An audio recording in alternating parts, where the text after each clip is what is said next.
திருச்சி கிழக்கு தொகுதியில் முதலமைச்சர் விஜய் வாக்காளர்களுக்கு நன்றி தெரிவித்தார். சதிகள் சூழ்ச்சிகள் பண்ணி பிரிக்க நினைக்காதீங்க, மக்கள் ரொம்ப தெளிவாகிட்டாங்க, விஜய் பேச்சு. திமுகவை குறை சொல்வதால் சட்ட ஒழுங்கு பிரச்சனையை மக்கள் மறந்துவிட மாட்டார்கள், கனிமொழி பதில். 2 நாளில் அனைத்திற்கும் பதில், கட்சியிலிருந்து விலகுகிறீர்களா என்ற கேள்விக்கு அண்ணாமலை பதில்.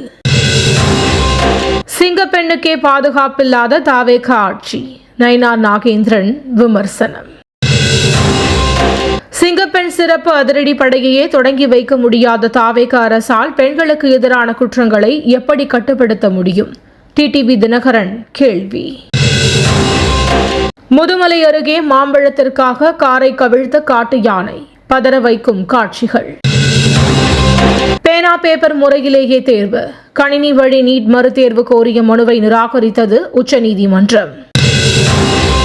திருப்பதியில் கோடை விடுமுறையில் 25.46 லட்சம் பக்தர்கள் சாமி தரிசனம், 120.28 கோடி உண்டியல் காணிக்கை. இந்தியா ஓமன் செபா ஒப்பந்தம் அமலுக்கு வந்தது, மத்திய அமைச்சர் பியூஷ் கோயல் அறிவிப்பு. பதவியேற்ற பின் மியான்மர் அதிபர் மேற்கொள்ளும் முதல் வெளிநாட்டு பயணம் இந்தியாவிற்கு தான், வெளியுறவு செயலர் விக்ரம் மிஸ்ரி பேட்டி. வரும் ஆண்டுகளில் இந்தியா ஆஸ்திரேலியா இடையிலான பாதுகாப்பு ஒத்துழைப்பு சீராக முன்னேறும், அமைச்சர் ராஜ்நாத் சிங் நம்பிக்கை. டெல்லியில் பேரொளியுடன் பிரகாசித்த ப்ளூ மூன், வைரலாகும் கண்கவர் காட்சிகள்.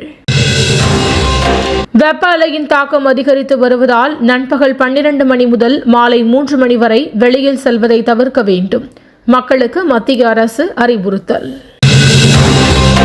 நீலகிரி, கோவை உள்ளிட்ட மாவட்டங்களில் இன்று கனமழைக்கு வாய்ப்பு, வானிலை மையம் தகவல்.